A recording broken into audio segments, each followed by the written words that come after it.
नमस्कार, प्राइम न्यूजमा स्वागत छ। म दृष्टिवाणी धिताल। म संगीता कटवाल। सुरु गरौं अहिलेसम्मका हेडलाइन्सबाट।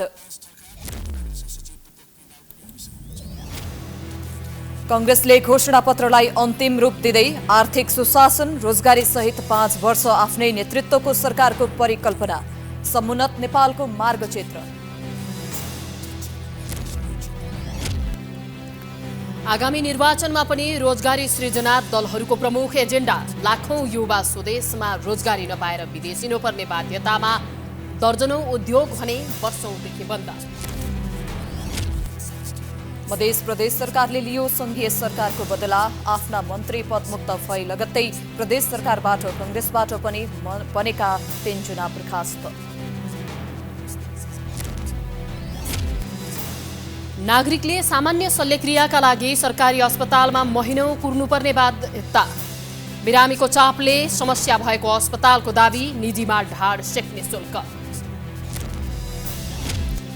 वैदेशिक रोजगारीको क्षेत्रमा चरम व्यथिति, रोकिएन म्यान पावर व्यवसायीको ठगी। फ्री भिसा फ्री टिकट कागजमै सीमित, सचेत हुन नागरिकलाई सरकारको अपील। कम्बोडियामा विद्यार्थी बोकेको डुङ्गा नदीमा डुब्दा कम्तीमा 8 बालबालिकाको मृत्यु। बाढीको समयमा सतर्क रहन प्रधानमन्त्रीको आह्वान। र नेपाली खेलकुदको कुम्भ मेला 9औं राष्ट्रिय खेलकुद प्रतियोगिता आजबाट औपचारिक रूपमा सुरु। 6000 भन्दा धेरै खेलाडी प्रतिस्पर्धामा।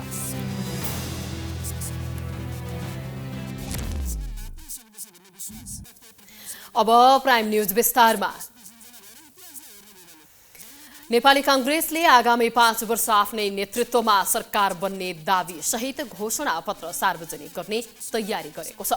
कांग्रेसले घोषणापत्रमा आर्थिक सुशासनलाई प्राथमिकता दिएको छ भने 3 दशकको विकास निर्माणको मार्गचित्रको आकलन पनि गर्दैछ। एक रिपोर्ट।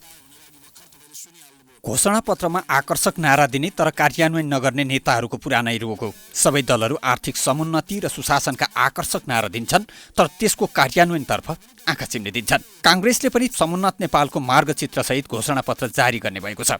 कांग्रेसले घोषणापत्रमै 5 वर्ष स्थायी सरकार दिने र आर्थिक समुन्नति सहितको समृद्ध नेपालको निर्माण गर्ने मुख्य योजनासहित घोषणापत्र ल्याउँदैछ। आर्थिक सामर्थ्य नबढिकन अरू कुराहरू सायद तफसिल हुन्छ। सामाजिक विकासमा लगाउने रकमको जोहो पनि त्यो आर्थिक सामर्थ्यले नै दिन्छ भन्ने स्पिरिटमा त्यो आउँछ। तर त्यसको लागि अनिवार्य शर्त उदार लोकतन्त्रको र आर्थिक प्रगतिको पनि आधारभूत शर्त चाहिँ सुशासन नै हो। र त्यो सुशासनको थिम पनि आउँछ र युवा रोजगारी र उद्यमशीलता र उनीहरूले चासो राखिरहेका जलवायु परिवर्तन जस्ता विषय, नेपालले अन्तर्राष्ट्रिय थिएटरमा कसरी प्रस्तुत गर्छ आफूलाई भन्ने कुराहरू पनि हामीले अलि स्ट्रङली, अलि जोडदार रूपमा चाहिँ उल्लेख गर्छौँ। कांग्रेस एमाले सबै दलहरू अहिले चुनावी गठबन्धनमा छन्। उनीहरूले चुनावपछि पनि गठबन्धनले निरन्तरता पाउने ठोकुवा गर्दै आएका छन्। यसरी हेर्दा कुनै पनि दलले आफ्ना नीति तथा कार्यक्रम पूर्ण रूपमा लागू गर्न सक्ने अवस्था छैन। गठबन्धन दलहरूले संयुक्त घोषणापत्र अथवा संकल्प पत्र जारी गर्दा मतदाता पनि विश्वस्त हुने आधार बन्न सक्थ्यो। तर पनि दलहरू घोषणापत्र जारी गर्न तछाड मछाड गरेर लागि परेका छन्। कांग्रेस नेताहरू भने गठबन्धनमा रहे पनि कांग्रेसले आफ्ना मूल आदर्श नछाड्ने दावी गर्छन्। नेपालमा भएका भिन्न विचार राख्ने दलहरूलाई पनि यही संविधानको फ्रेमवर्कमा ल्याउने कांग्रेसले विगतदेखि गर्दै आएको छ र अहिले पनि गरेको छ। त्यसकारणले सरकार सञ्चालन, सरकारले गर्ने कार्यक्रमहरू, सरकारको विदेश नीतिको मामलामा गठबन्धनमा रहेका दलहरूले भिन्न विचार राखेर सरकार सञ्चालनमा डिस्टर्ब गर्छ जस्तो लाग्दैन। तर हामी आफ्नो दर्शन चाहिँ छोड्दैनौँ, त्यसकारणले आफ्नै घोषणापत्र चाहिँ राख्छौँ। समसामयिक राजनीति र कांग्रेसको सैद्धान्तिक पक्ष, आर्थिक सुशासन, समुन्नत नेपालको मार्गचित्र, संविधानको रक्षा, स्थायी सरकारको प्रत्याभूति लगायतका विषय समेटेर कांग्रेसले चुनावी घोषणापत्र तयार पारेको छ। अन्य दलहरू पनि छिट्टै नै घोषणापत्र सार्वजनिक गर्ने तयारीमा छन्। चुनावमा दलहरूका घोषणापत्र आउँछन्, मिठा मिठा आश्वासन पनि आउँछन्। तर उनीहरूले प्रतिबद्धता गरे जस्तो विकास किन आउँदैन भनेर प्रश्न गर्नेहरूलाई पनि दलहरूले के उत्तर देलान्? देश यति बेला चुनावमा होमिएको छ। मतदाता सक्षम मत माग्दै गर्दा दल एवं स्वतन्त्र उम्मेद्वारहरूले विकास, समृद्धि र रोजगारी जस्ता नारा जोडतोडले उठाइरहेका छन्। घोषणापत्रमा पनि यिनै विषय प्राथमिकतामा पर्छन्। तर स्थिति ठीक उल्टो छ। 3 दशकदेखि सरकारमा रहेका दलहरू बन्द उद्योग खोल्न कुनै पहल गर्दैनन्। उनीहरू फेरि यही एजेन्डाको खेती गर्दैछन्। एक रिपोर्ट। तपाईले त्यति गर्न सक्ने मान्छेले हाम्रो के प्रबन्ध गर्नु? 50,000 हामी जस्ता मान्छेहरू यो देश छोडेर हरेक महिना कि गोरखपुरको बाटोबाट कि काठमाडौँको त्रिभुवन अन्तर्राष्ट्रिय विमानको बाटोबाट हामी बाहिर गइरहेका छौँ। के गर्नुभयो तपाईँले हाम्रो लागि भन्ने प्रश्न गरिरहेका हुन्छन् नबोलिकन। त्यो प्रश्नले मेरो कन्साइन्सलाई ठोक्छ नराम्रोसँग। त्यसैले म आज राजनीतिमा छु। नवलपरासी 1बाट कांग्रेस उम्मेद्वार विनोद चौधरीको अभिव्यक्तिबाट पनि प्रष्ट हुन्छ कांग्रेसको एक प्रमुख एजेन्डा हो रोजगारी। तर 2046 सालको परिवर्तनपछि कांग्रेसले दर्जनौं पटक सरकारको नेतृत्व गरेको छ, तर रोजगारीको स्थिति झनझन कमजोर छ। रोजगारीका लागि विदेशी र नेपालीहरूको तथ्याङ्क कहाली राख्दो छ। तर जब चुनाव आउँछ अनि कांग्रेस, एमाले, माओवादी लगायतका दलले बाँड्छन् विकास, समृद्धि र रोजगारीका मिठा मिठा सपना, तर व्यवहार ठीक उल्टो। देशमा राजनीतिक परिवर्तन भएको 3 दशकमा बन्द रहेका दर्जनौं उद्योग खुलाउनेतर्फ उनीहरूको रत्तीभर ध्यान गएको पाइँदैन। प्रमुख दलहरू एक अर्कालाई दोष लगाएर नै आफू पानीमाथिको ओभानो बन्दै गएका छन्। उनीहरूलाई थाहा छ दिनहुँ 1500 भन्दा बढी नेपाली युवा रोजगारीका लागि बाहिरिन बाध्य छन्। तर स्वदेशमै प्रभावकारी रोजगारी सिर्जना गर्न उनीहरूले ठोस पहल गरेकै छैनन्। प्रत्येक पल्ट चुनावमा दोहोरिने रोजगारी सिर्जनाको रटान यसपालि पनि लगाइरहेका छन्। उनीहरूलाई थाहा छ हेटौडा कपडा उद्योग, विराटनगर जुट मिल्स, जनकपुर चुरोट कारखाना, गोरखकाली रबर उद्योग, बुटोल धागो कारखाना, नेपाल ओरेन्ड म्याग्नेसाइट प्राली, भिरकुटी कागज कारखाना लगायत दर्जनभन्दा बढी उद्योग बन्द छन्, जसका कारण देशमा लाखौं रोजगारी गुमेको छ भने आयात डरलाग्दो गरी बढिरहेको छ। उद्योग वाणिज्य तथा आपूर्ति मन्त्रालयका पूर्व सहसचिव रविशंकर सैजुले सरकारी उद्योग कार्यकर्ता भर्ती केन्द्र बनाउनु र राजनीतिक हस्तक्षेप भएका कारण कल कारखाना उठ्नै नसक्ने गरी बन्द भएको बताउँछन्। पोलिटिकल मान्छेहरूले पनि आफूले जिनियनली आउनु कुरा गर्नु पर्यो। किन भन्दाखेरि उनीहरूले खालि एउटा चाहिँ आफ्नो मान्छेहरू कार्यकर्ताहरू भर्ना गर्नेदेखि लिएर त्यस्तो किसिमबाट मात्रै युज गरे पनि थुप्रो देखिया छ हैन। त्यो चाहिँ हुनु भएन कि त्यसलाई सर्भाइभ हुनलाई वा त्यसलाई चाहिँ एकदम राम्रोसँग अपरेट गर्नलाई त्यसको मतलब स्पेस बनाइदिनेदेखि लिएर त्यो किसिमको इन्भाइरोमेन्ट बनाउने काम त उनीहरूको पनि हो नि हैन। त्यो गर्नुपर्ने हुन्छ।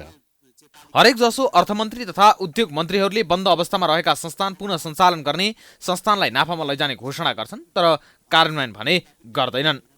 बन्द भएका उद्योगहरूलाई पुनः सञ्चालनमा ल्याउने सरकारको योजना बमोजिम अहिले मन्त्रालयले त्यस्ता उद्योगहरू कुन कुन मोडालिटीबाट सञ्चालन गर्न सकिन्छ भन्ने छलफल गरिरहेको छ, अध्ययन गरिरहेको छ।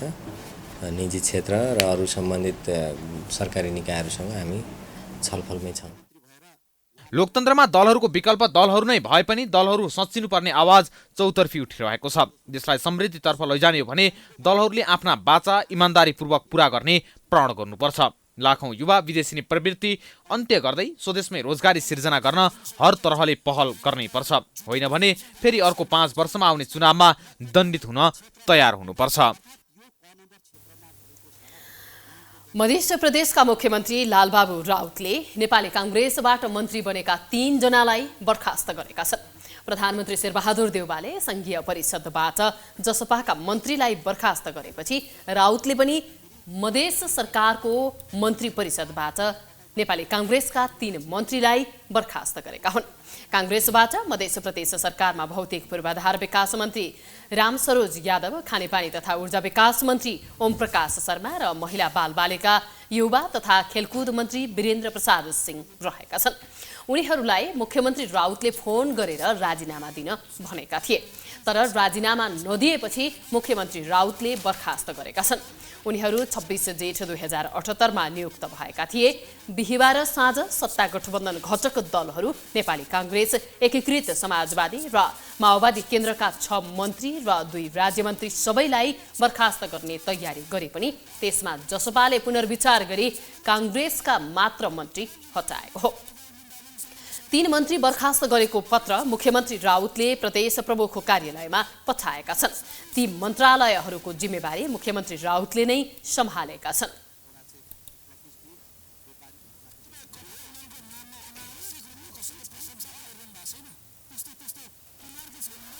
चुनावमा सामान्य नैतिक मूल्य मान्यता बिर्सिएर बहुरूपी गठबन्धन बनेका छन् भने कतिपय स्थानमा एउटा दलको अध्यक्ष अर्को दलको चुनाव चिन्ह लिएर मैदानमा छन्। यस्तो प्रवृत्तिले राजनीतिमा निष्ठा नैतिकता भन्दा पनि जसरी पनि चुनाव जित्नै पर्ने प्रवृत्तिले काम गरेको बताइन्छ। एक रिपोर्ट। राजनीतिक दल सम्बन्धी ऐन 2073 को परिच्छेद 6 को 31 को दफा 1 मा कुनै दलको तर्फबाट उम्मेदवार भई निर्वाचित भएको सदस्यले त्यस्तो पदको पदावधि कायम रहेसम्म जुन दलको उम्मेदवार भई निर्वाचित भएको हो त्यस्तो दल त्याग गर्न नसक्ने उल्लेख गरेको छ। तर केही साना दलका अध्यक्षले नै चुनाव जित्नकै लागि आफ्नो दलको चुनाव चिन्हको व्यवस्था गर्दै अन्य दलको चुनाव चिन्ह प्रयोग गरेको पाइएको छ। हुन त 2074 सालमा पनि तत्कालीन राजपा फुटेपछि नवलपरासी 1 बाट हृदय त्रिपाठीले एमालेको सूर्य चिन्ह प्रयोग गरेर संसदीय निर्वाचन जितेका थिए। उनले आफ्नो कार्यकालमा एमालेलाई सघाएका थिए। अहिले पनि चुनाव जित्नकै लागि राप्रपा नेपालका अध्यक्ष कमल थापाले एमालेको चुनाव चिन्ह प्रयोग गरेका छन्। उनलाई मकवानपुर 1 बाट एमालेले समर्थन पनि गरेको छ। नेपाल परिवार दलका अध्यक्ष एकनाथ ढकाल पनि एमालेको समानुपातिक सूचीमा छन्। यसैगरी नेपाल समाजवादी पार्टीका अध्यक्ष महेन्द्र राय यादव पनि माओवादी केन्द्रको चुनाव चिन्ह प्रयोग गर्दै सर्लाही 2 बाट उम्मेदवार बनेका छन्। थापाको पार्टी राप्रपा नेपालको चुनाव चिन्ह तीर हो भने ढकालको पार्टीको चुनाव चिन्ह चाबी हो। तर चुनाव जित्नकै लागि आफ्नो पार्टीको चुनाव चिन्ह प्रयोग नगरेर अन्य दलको चुनाव चिन्ह प्रयोग गर्ने प्रवृत्ति गलत भएको राजनीतिका जानकारको भनाइ छ। कमल थापा लगायतका मान्छेहरू अब केही सिटहरूमा त्यसरी लडिरहेछन् एमाले तर्फबाट। त यो वास्तवमा बडो एउटा अनौठो खालको एउटा प्रवृत्ति यहाँ नेपालमा विकास भएको छ। तर यो राजनीतिक संस्कार अब मेन कुरा चाहिँ यो गठबन्धन संस्कृतिले मान्छेको मनस्थितिलाई पार्टीका नेताहरूको सोचलाई चाहिँ अलिक विकृत गरेको छ।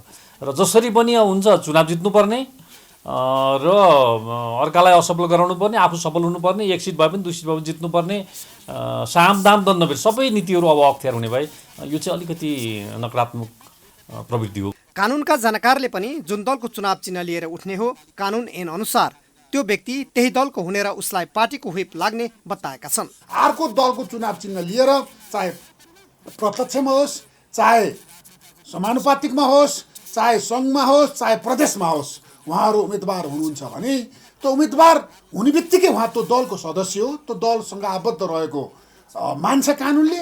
र उहाँ उम्मेदवार भएर जितेर आउनुभयो भने पनि उहाँले त्यो दल छोड्नुभयो भने उहाँको पद रिक्त भएको मान्छ। राजनीतिक दल सम्बन्धी ऐन 2073 को दफा 31ले यसमा स्पष्ट व्यवस्था छ।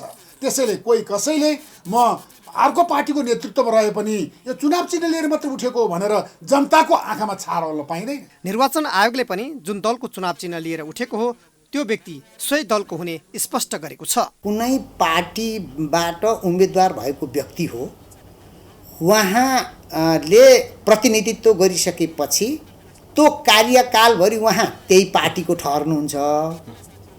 यदि त्यो पार्टीले उहाँले अर्को पार्टीमा लाग्नुभयो अथवा त्यो पार्टीले तोके बमोजिमको कानुनमा तोकिएको अवस्था छ, त्यो अवस्थाभन्दा विपरीत कार्य गर्नुभयो भने उक्त पार्टीले कारबाही गर्न सक्छ र उहाँको त्यो पद जान्छ। निर्वाचन आयोगको दृष्टिकोणमा कुनै एक चिन्हबाट जितेको व्यक्ति त्यही दलको ठहर्छ, अर्को दलको भन्न मिल्दैन। राप्रपा नेपालका अध्यक्ष थापा र परिवार दलका अध्यक्ष ढकालले एमालेको सूर्य चुनाव चिन्ह प्रयोग गरेका छन्।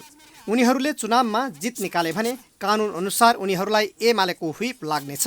यसैगरी यादवलाई पनि माओवादीले चाहे अनुसारको नियम अनुसार हिँड्नु पर्नेछ। तर उनीहरूले नेतृत्व गरेको दलको हैसियत के हुने भन्ने बारे कानुनमा स्पष्ट व्यवस्था छैन। पद, पैसा, प्रतिष्ठा र सत्ता लोलुपताका कारण चुनाव जित्नै पर्ने कारणले अन्य दलको चुनाव चिन्ह प्रयोग गर्नु र अनुचित फाइदाका आधारमा अन्य दलका व्यक्तिलाई आफ्नो चुनाव चिन्ह प्रयोग गर्न दिनु उचित नभएको टिप्पणी हुने गरेको छ। Political bureau, prime HD, Kathmandu.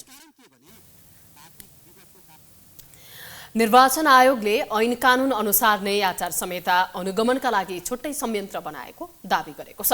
शुक्रबार आयोगमा आगामी निर्वाचनलाई लक्षित गर्दै सञ्चालन गरिएको कल सेन्टरको शुभारम्भ गर्दै प्रमुख निर्वाचन आयुक्त दिनेश थपलियाले आयोगको अनुगमन संयन्त्रमाथि विभिन्न प्रकारका टीका टिप्पणी भइरहेको भन्दै कसैले रोइलो गर्दैमा आयोगको संवैधानिक र कानुनी अधिकारमा नियन्त्रण गर्ने कुरालाई स्वीकार नगर्ने स्पष्ट पारे। अनुगमनका विषयलाई लिएर आम सञ्चार माध्यमको मर्म नबुझेको भन्दै आयोगको मर्यादामाथि प्रहार भएको थपलियाको गुनासो छ।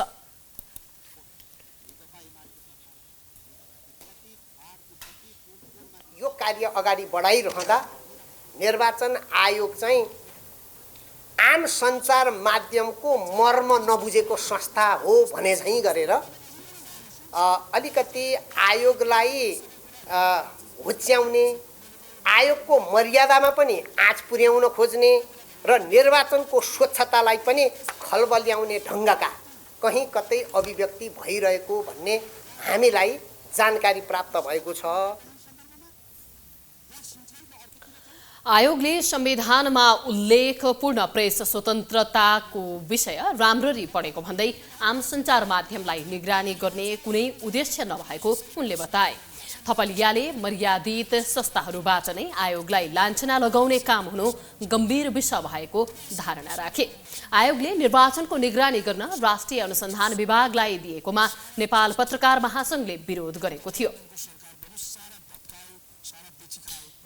प्रेस स्वतन्त्रतामाथि कुण्ठित गर्न खोजेको भन्ने ढङ्गका जुन दुष्प्रचारहरू गरिएका छन्, मैले सिधै म यो विषयको विज्ञ त होइन, तर निर्वाचन आयोगले अहिले जुन मिथ्या सूचना, दुष्प्रचार र यो चाहिँ द्वेषपूर्ण अभिव्यक्ति भनेर भन्दै आएको छ, त्यसकै क्याटेगोरीका कुराहरू कहीँ कतैबाट मर्यादित संस्थाबाट एउटा राम्रो भूमिका निर्वाह गर्नुपर्ने संस्थाहरूबाट आउँछ भने त्यो गम्भीर विषय हो।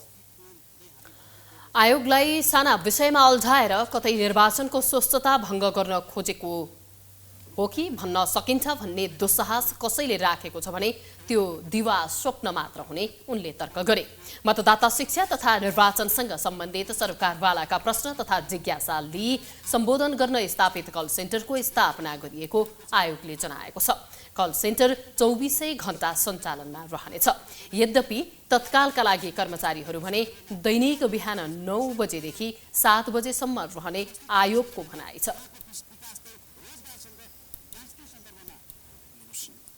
स्वास्थ्य, शिक्षा नागरिकका मौलिक हक भए पनि त्यस्ता विषय सामान्य नागरिकको सहज पहुँचमा छैनन्। अझ स्वास्थ्य सेवामा भएको ब्रह्मलुट त भने साध्य छैन। शल्यक्रिया गर्नुपर्ने सामान्य बिरामीले सरकारी अस्पतालमा महिनौं कुर्नुपर्ने अवस्था छ भने निजीमा ढाड सेक्ने गरी चर्को शुल्क तिर्नुपर्ने बाध्यता। हेरौं यो रिपोर्ट। निजी अस्पतालमा उपचारका लागि जाउँ त उपचारका लागि खर्चको जोहो गर्नै गाह्रो। सरकारी अस्पतालमै उपचार गराउ त पालो पर्खदा पर्खदै त्यही रोगका कारण ज्यानै जाला भन्ने पीर हो। यस्तै समस्याबाट आम नागरिक हैरान छन्। काठमाडौँको वसुन्धराका तुलाराम ओझाका छोराको नाकमा समस्या भएर अस्पताल पुग्दा नाकको शल्यक्रिया गर्नुपर्ने अस्पतालले सुझाव दियो, तर अपरेसन गर्नका लागि भने 6 महिना पछाडि मात्रै पालो आउने बतायो। निजी अस्पतालमा जान उनलाई आँट आएन। बाध्यताले उनले महिनौसम्म शल्यक्रियाको पालो पर्खिन बाध्य भए। सुरुमा हामीले वैशाखमा हामीले देखाउँदाखेरि चाहिँ यसको उपचार भनेको चाहिँ नाकको हड्डीको अपरेसन गर्नुपर्छ भनेर भन्नुभएको थियो। त्यसको सिलसिलामा चाहिँ उहाँले अनि हामीलाई चाहिँ टाइम चाहिँ 6 महिनापछि पालो आउँछ भनेर चाहिँ असोजमा सम्पर्क गर्नुहोस् भनेर भन्नुभएको थियो। असोजको 12 गते हामी चाहिँ यहाँ चेक गर्न आयौँ। त्यो अनुसार चाहिँ त्यसपछि दसैँपछि चाहिँ तपाईँलाई चाहिँ ठ्याक्कै डेट चाहिँ अपरेसन कहिले हुन्छ भनेर चाहिँ हामी टाइम दिन्छु भन्नुभएको थियो। त्यही किसिमले 23 गते यहाँ आउँदाखेरि चाहिँ 24 गतेबाट एडमिसन हुनुहोस्, भर्ना भएर 25 गते अपरेसन हुन्छ भन्नुभएको थियो। उनी त एक प्रतिनिधि पात्र मात्र हो। देशका कुना कुनाबाट अस्पतालमा पुगेका बिरामी शल्यक्रियाका लागि अस्पतालले दिएको समय सुनेरै अतालिने गरेका छन्। कतै मिति कुर्दा कुर्दै ज्यानै त गुमाउनु पर्ने होइन भन्ने जस्तो परिस्थिति आउँछ। विशेष गरी न्युरो सर्जरी र नाक कान घाँटी विभाग अन्तर्गत रहेका अपरेसनका लागि 8 महिनादेखि 1 वर्षसम्म पालो पर्खिनुपर्ने बाध्यता छ। त्रिवी शिक्षण अस्पतालकी नाक कान घाँटी विभागकी प्रमुख प्राध्यापक डाक्टर नरमाया थापाका अनुसार अस्पतालमा बिरामीको चाप अत्याधिक भएको कारण बिरामीले लामो समय पालो पर्खिन बाध्य छन्। को लागि उहाँहरू मिनिमम 8 महिना, त्यसपछि अब त्यो पनि हेरिकन के जस्तो अब बच्चाहरूको अलिकति छिटो चान्स पाउँछ अनि लोड अलिक कम भएकोले कानको अपरेसनको बिरामीहरू त्यतिकै बढी छ त्यही भएर उहाँहरू 1 वर्षै कुर्नुपर्ने अवस्था छ। अब त्यो हेरिकन तपाईँको 8 देखि 1 वर्ष 12 महिना जति कुर्नुपर्ने अवस्था चाहिँ छ। जनसङ्ख्याको अनुपातमा अस्पतालको सेवा सुविधा विस्तार नहुँदा सरकारी अस्पतालबाट बिरामीलाई समयमै उपचार सेवा दिन नसकिएको अस्पतालहरूको स्वीकारोक्ति छ। बिरामीको बढ्दो चापले आकस्मिक शल्यक्रिया गर्नुपर्ने रोगको मात्रै तुरुन्तै गर्ने गरेको अस्पताल प्रशासनको भनाइ छ। अन्य बिरामीका लागि तत्काल गर्न नसक्ने हुँदा डाक्टरको समय हेरेर 6 महिनादेखि 1 वर्षसम्मको समय दिने गरेको शिक्षण अस्पतालले जनाएको छ। चाहेर पनि यहाँ हुन सक्ने अवस्था छैन। त्यो छैन भन्नुको अर्थ के हो भने एउटा कुरो त पहिलो कुरो भौतिक संरचना संयन्त्र चाहिँ निर्माण हुनु पर्यो। त्यो संरचना निर्माण हुनु पर्यो, अपरेसन थिएटरको सङ्ख्याहरू बढ्नु पर्यो, त्यसको साथसाथै त्यो विशेषज्ञ लेभलका चाहिँ चिकित्सकहरू सर्जनहरूको सङ्ख्या बढ्नु पर्यो, अनि नर्सहरू जुन छ त्यो सङ्ख्या बढ्नुपर्छ। अनि रह्यो उपकरणहरूको कुरा आउँछ, उपकरणहरू पनि त्यो अनुसार बढ्नुपर्छ। यो कुराहरू भयो भनेदेखि चाहिँ यसलाई बढीभन्दा बढी सङ्ख्यालाई चाहिँ सेवा दिन सकिन्छ। होइन भने त के सीमित साधन स्रोत साधनले दिने सेवा त यस्तै नै हो। त्रिवी शिक्षण अस्पताल, वीर अस्पताल जस्ता ठूला सरकारी अस्पतालमा गम्भीर रोगका बिरामी बाहेक अरूको प्राय शल्यक्रियाका लागि पालो आउँदैन। यी अस्पतालमा रोग पालेर बसेका बिरामीका लागि 1 वा 2 वर्षपछि मात्रै अपरेसनको पालो आउनु सामान्य जस्तै छ। सरकारले वर्षौनी स्वास्थ्य क्षेत्रका लागि अरबौं रकम लगानी गरेको भए पनि नागरिकले त्यस अनुरूप सेवा पाउन सकेका छैनन्। सरकारले बेरोजगारी र निम्न आय भएका नागरिकलाई वैदेशिक रोजगारीमा जाँदा राहत होस् भनेर मलेसिया, साउदी, दुबई लगायत खाडीका 7 मुलुकमा फ्री भिसा, फ्री टिकटको व्यवस्था गरेको छ। तर यिनै देशमा रोजगार बन्न जाँदा 1 लाखदेखि 3.5 लाख बुझाउनु पर्ने बाध्यता छ। खाडीका मुलुक मात्रै नभएर अन्य शुल्क लाग्ने क्षेत्रमा समेत मेन पावरले दोब्बर तेब्बर शुल्क असुल्दा समेत सरकार मुखदर्शक छ।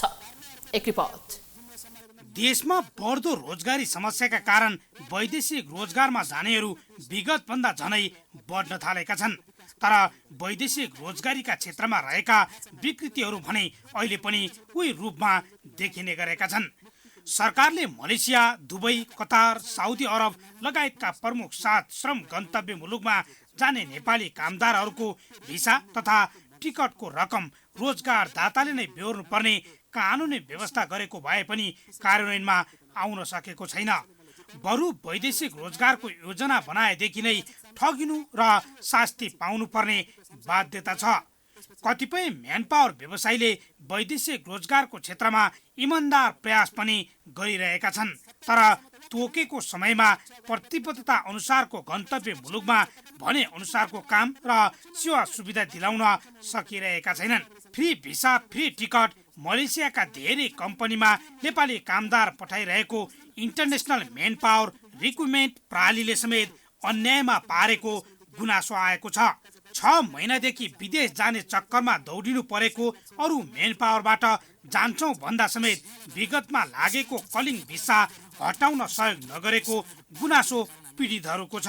इन्टरनेसनल मेन पावरबाट मलेसियाको टप ग्लोबमा इन्टरभ्यू दिएको लगभग 5 महिना भयो। अनि त्यो मेन पावरले चाहिँ अब उडाउँछु भन्दै अब उडाएन। हामीलाई चाहिँ लगभग अब 5 महिनादेखि के अरे छिट्टै हुन्छ भनेर भन्यो। त्यसपछि चाहिँ त्यो हाम्रो काम भएन। ढिलाको सर यो अगस्त मैले 19 तारिकबाट पासपोर्ट लिएको, आज अक्टोबर लागिसक्यो। अगस्त पनि गयो, सेप्टेम्बर गयो, अक्टोबर लागिसक्यो सर। उनीहरूले फर्स्टमा एडभर्टाइज गरे होइन, एडभर्टाइजमेन्ट दियो उनीहरूले, हामी आयौँ। अहिले के भन्छ उनीहरूले, तिमीहरूलाई त हामीले मेरो यत्रो पैसा गएको छ तिमीहरूले माथि भन्छ तिनीहरूले। 7 बाटोको अलि हात म्यानेजमेन्ट प्रणालीले साउदीमा नेपाली कामदार पठाएर अलपत्र बनाएको छ। विदेशमा आफन्त अलपत्र पारेको बारे हार गुहार गर्दै आफन्तहरू मेन पावर र वैदेशिक रोजगार विभाग धाउँदा समेत रोजगारी र तलबको सुनिश्चितता परको कुरा स्वदेश झिकाउने पहल समेत सुरु भएको छैन। यो मेन पावरले फ्री भिसा, फ्री टिकटमा उल्टै लाखौं शुल्क लिएको र विदेशमा परिवारका सदस्यलाई अलपत्र पारेको भन्दै गरेको यो गुनासो सुन्नुहोस्। 1.5 लाख टका लियो। 1.5 लाख लिएर 1.5 लाख लियो। अब सोना बन्की लगाएर दियो। अब सोना पनि बुढ्छ, उता टका पनि छोरा पठाउँदैन, छोरा पनि कुट्छ सौदीमा, धेरै समस्या छ के। यति मात्रै होइन, ललितपुरको बालकुमारी क्षेत्रमा रहेको सम्राट इन्टरनेसनल प्रणालीले समेत विदेश पुर्याएका नेपालीहरूलाई अलपत्र पारेको छ। बानेश्वर स्थित भीमसेन गोलामा कार्यालय रहेको ओभरसिज इम्प्लोयमेन्ट प्रणाली मार्फत साउदी अरबको ग्लास वर्कर्स फ्याक्ट्रीमा रोजगारीका क्रममा पुगेका श्रमिकहरू समेत अलपत्र परेका छन्। गौशालाको मेरिडियन मेन पावरबाट विदेश पुगेकाहरूको त अहिले नेपाल फर्किएर क्षतिपूर्ति र विदेशमा काम गरेर नपाएको तलब सुविधाका लागि सरकारी निकायसँग हारगुहार गरिरहेका छन्। पीडितहरू आउने उजुरी चाहिँ दिने तर तत्काल त्यसको चाहिँ समाधान नहुने, नाम मात्रै हुन्छ भन्ने उहाँहरूको पनि जुन निराशाजनक कुरा छ, त्यसलाई चाहिँ एउटा मैले पनि यहाँ आउनेहरूलाई के भन्ने गरेको छु भने एउटा अन्तर्राष्ट्रिय रूपमै न्यायिक प्रणाली भनेको अलिकति के हुन्छ भन्दाखेरि झन्झटिलो र लामो नै हुन्छ। यी केही प्रतिनिधि उदाहरण मात्रै हुन्। काठमाडौँ उपत्यका सहित देशका सहरी क्षेत्रमा विस्तार गरिएका अधिकांश म्यान पावरको ध्यान नै रोजगारीको बाध्यतामा रहेकाहरूमाथि कसरी ठगी गरेर टन्न कमाउने भन्नेमा केन्द्रित छ। सरकारले गरेको फ्री भिसा फ्री टिकटको नियम लत्याउँदा समेत सामान्य कारबाहीका नाममा उम्किने अवस्था छ। उल्टै उजुरी बोकेर पुगेका पीडितलाई नै मेन पावरसँग मिल्न भन्दै वैदेशिक रोजगार विभागका कर्मचारीले दबाब दिँदा विभाग र सरकारप्रति नै अविश्वास बढिरहेको छ। सरकारले सत्य निरूपण तथा मेलमिलाप आयोग र बेपत्ता पारिएका व्यक्तिको छानबिन आयोगको कार्यविधि आगामी 2080 असार मसान्तसम्म थप गर्ने निर्णय गरेको छ।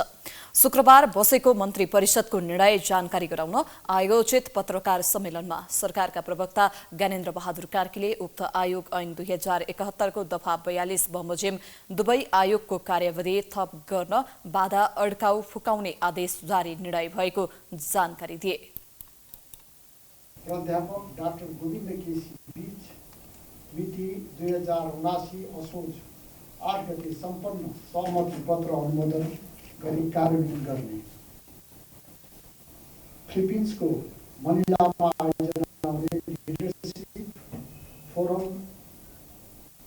On and signing ceremony of commitment letter strengthening performance audit capacity in Asia and the Pacific विषय कार्यक्रममा माननीय महालेखा परीक्षक शर्मा कङ्गाल समेत 2 जनालाई सहभागी हुन स्वीकृत दिने।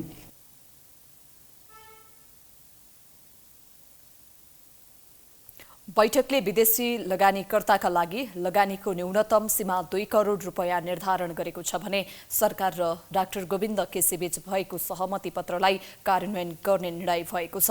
मन्त्री परिषदले विभिन्न देशका 37 जना विदेशी नागरिकहरूले बुझाउनु पर्ने भिसा दस्तुर विलम्ब शुल्क र जरिवाना बापतको रकम मिनाहा गरी 3 महिनाभित्र नेपाल छाड्न अनुमति दिने निर्णय गरेको छ।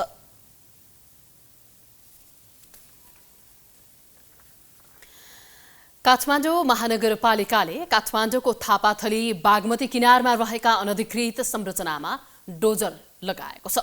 शुक्रबार थापाथलीमा रहेको रुद्रेश्वर महादेव भजन मण्डल, साईबाबा भजन र क्रियापुत्री भवनमा महानगरले डोजर लगाएको हो। यसअघि बागमती सभ्यताले अनधिकृत संरचना भत्काउन खोजेको थियो, तर असफल भएपछि महानगरलाई अनधिकृत संरचना भत्काइदिन आग्रह गरेको थियो। बागमती किनारमा रहेका अनधिकृत संरचनालाई निरन्तर हटाउने महानगर प्रहरी प्रमुख राजु पाण्डेले जानकारी दिए।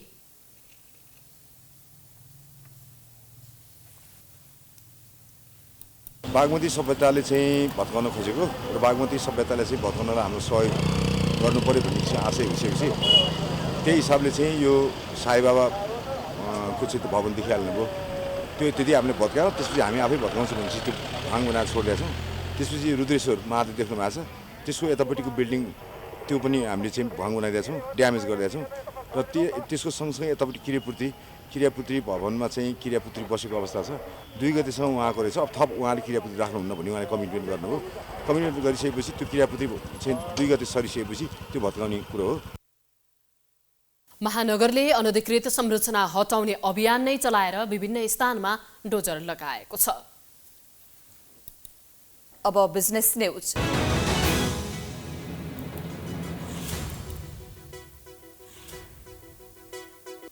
चितवनमा उत्पादन माछाले बजार नपाउँदा किसानहरू समस्यामा परेका छन्।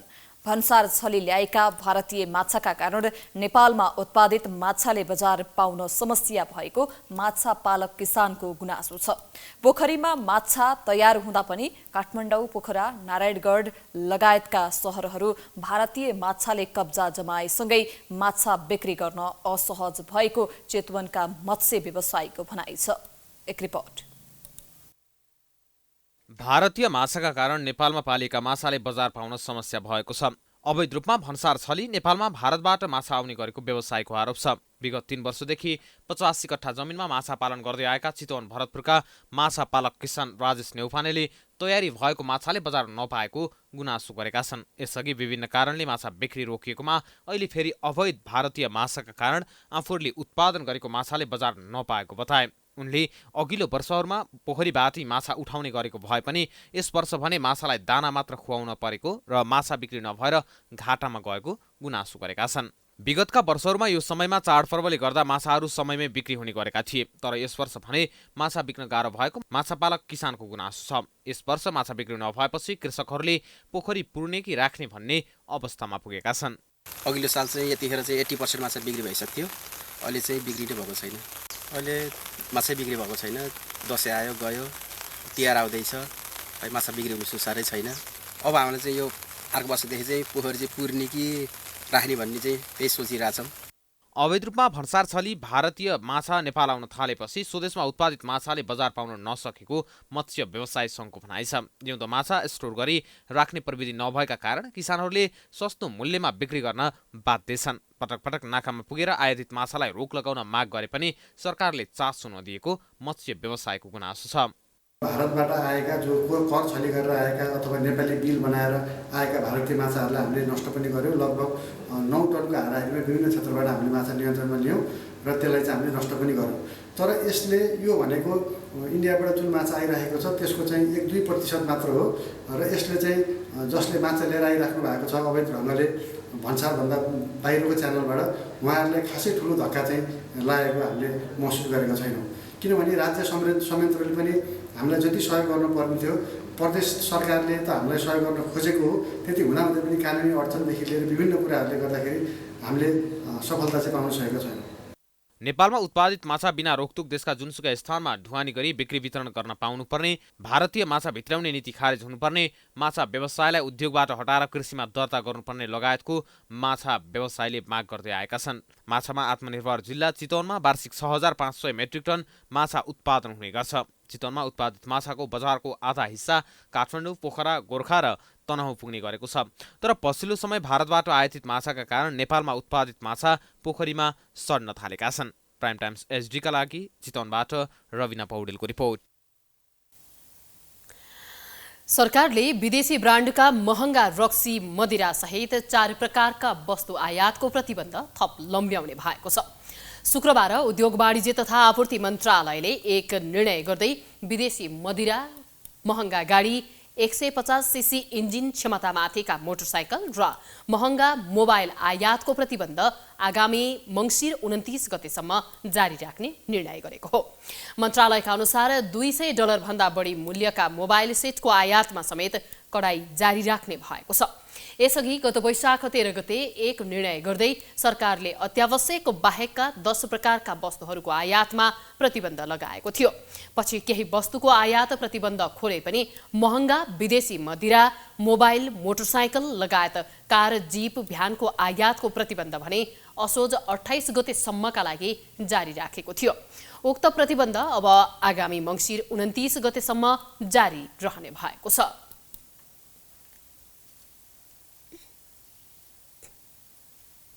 प्रसिद्ध पेय पदार्थ कोका कोलाले यस वर्ष चाडपर्वका लागि सम्बन्ध उत्सव स्वात्सग नामक अभियानको सुरुवात गरेको छ। चाडपर्वको माहौललाई मध्यनजर गर्दै उक्त अभियान सुरुवात गरिएको कोका कोलाले जनाएको छ।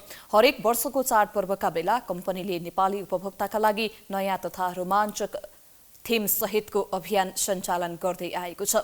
दशैंलाई विशेष बनाउन कोका कोलाले चङ्गा उडाएको, टीका लगाएको, परिवारसँग बसेर खाएको, पेङ खेलेको र देउसी भैलो खेलेको जस्ता 5वटा विभिन्न चित्र अङ्कित लेबलहरू भएका बोतल बजारमा ल्याउने गरेको छ।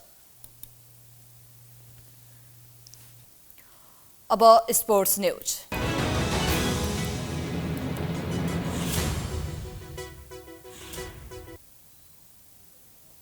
स्पोर्ट्स न्यूजमा 9औं राष्ट्रिय खेलकुद प्रतियोगिता सम्बन्धी प्रसङ्गतर्फ लागौं।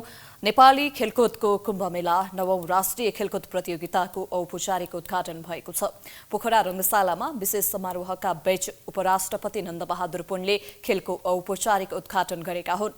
उद्घाटनमा ओलम्पियन टेका बहादुर बोगटीले ओलम्पिक फ्लेम प्रज्वलन गरेका थिए। उद्घाटन कार्यक्रममा मार्च पास, झाँकी, गीत, नाचगान कार्यक्रम गरी समारोहमा उपस्थित भएकाहरूलाई मनोरञ्जन दिएको थियो। प्रतियोगितामा कुल 6157 खेलाडीले 36 खेलका लागि प्रतिस्पर्धा गर्नेछन्। विजयी खेलाडी र खेलाडीका टिमले 404 स्वर्ण र सोही अनुरूपमै रजत र काँस्य पदक हात पार्नेछन्। गण्डकी प्रदेशमा 4 दशकको अन्तरालपछि राष्ट्रिय खेलकुद प्रतियोगिता आयोजना भएको हो। प्रतियोगितालाई सुरक्षित, व्यवस्थित र मर्यादित बनाउने गरी सुरक्षा कार्य योजना बनाइएको छ। खेल अवधिभर दैनिक 1300 सुरक्षाकर्मी खटिने भएका छन्। औपचारिक उद्घाटन आज भए पनि यही 23 गतेदेखि पोखरा सहित गण्डकी प्रदेशका केही जिल्लामा विभिन्न खेलहरू भने जारी छन्। अधिकांश खेल पोखरा रङ्गशाला परिसरमा सञ्चालन हुँदैछन्।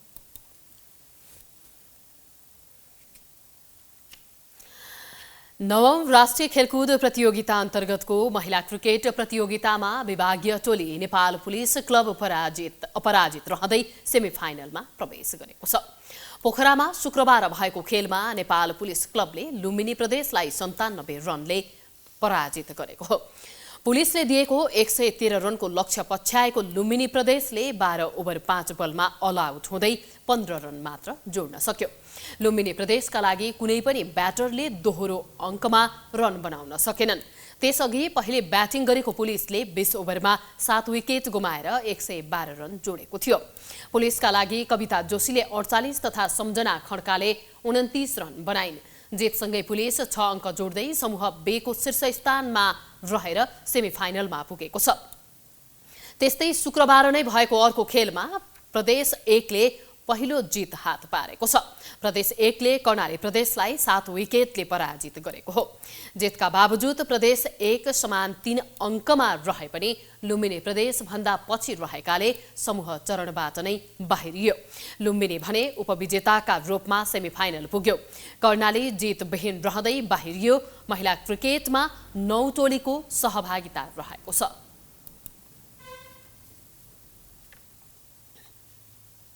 नवौं राष्ट्रिय खेलकुद प्रतियोगिता अन्तर्गत फेन्सिङमा आर्मी 5 स्वर्ण सहित टिम च्याम्पियन बनेको छ।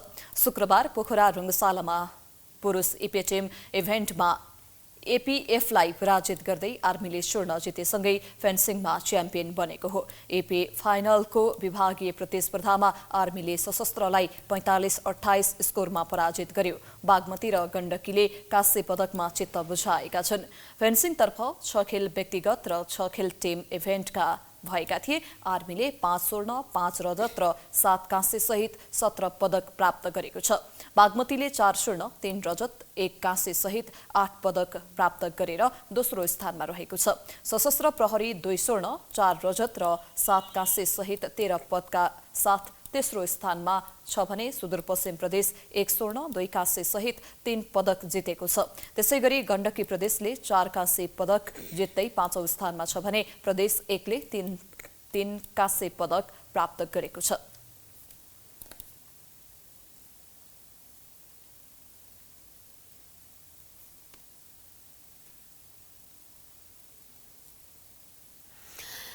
नवौं राष्ट्रिय खेलकुद अन्तर्गत शुक्रबारबाट टेनिस खेल सुरु भएको छ। टेनिसमा आयोजक गण्डकी प्रदेश सहित 3 विभागीय मधेस, लुम्बिनी, बागमती, सुदूरपश्चिम र एनआरएन गरी 9 टोलीले भाग लिएका छन्। टेनिसमा महिला तथा पुरुष टिम इभेन्ट, महिला डबल्स, पुरुष डबल्स, मिक्स, महिला व्यक्तिगत र पुरुष व्यक्तिगत गरी 7 विधामा प्रतिस्पर्धा हुनेछ भने प्रतियोगितामा 7 स्वर्ण, 7 रजत र 14 कांस्यका लागि 80 जना खेलाडी बीच प्रतिस्पर्धा हुनेछ।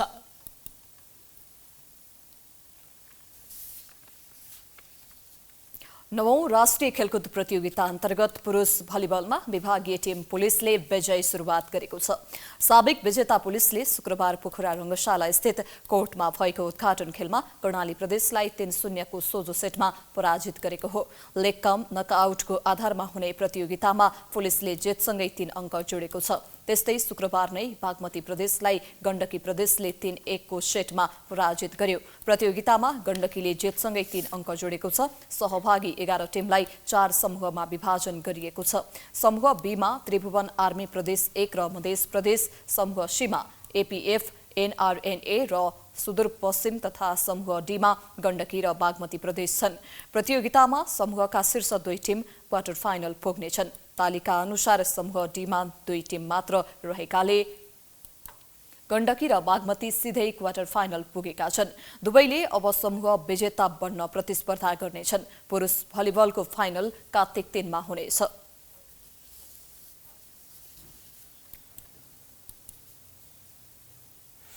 हामी प्राइम न्यूजको अन्त्यमा आइपुगेका छौं। जाँदा जाँदै हेडलाइन्स पुनः एकपटक।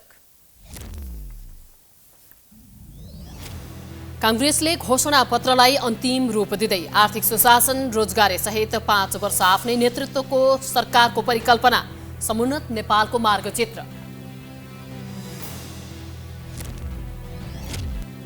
आगामी निर्वाचनमा पनि रोजगारी सृजना दलहरूको प्रमुख एजेन्डा। लाखौं युवा स्वदेशमा रोजगारी नपाएर विदेशिनुपर्ने बाध्यतामा दर्जनौं उद्योग भने वर्षौंदेखि बन्द। मध्य प्रदेश सरकारले लियो संघीय सरकारको बदला। आफ्ना मन्त्री पदमुक्त भए लगतै प्रदेश सरकारबाट कांग्रेसबाट मन्त्री बनेका 3 जना बर्खास्त। नागरिकले सामान्य शल्यक्रियाका लागि सरकारी अस्पतालमा महिनौं कुर्नुपर्ने अवस्था। बिरामीको चापले समस्या भएको अस्पतालको दाबी, निजीमा ढाड सेक्ने शुल्क।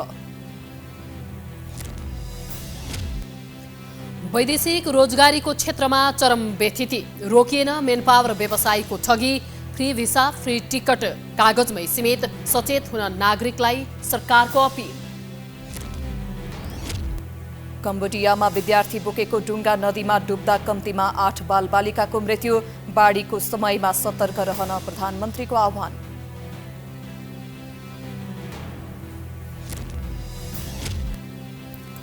र नेपाली खेलकुदको कुम्भमेला 9औं राष्ट्रिय खेलकुद प्रतियोगिता आजबाट औपचारिक रूपमा सुरु। 6000 भन्दा धेरै खेलाडी प्रतिस्पर्धामा।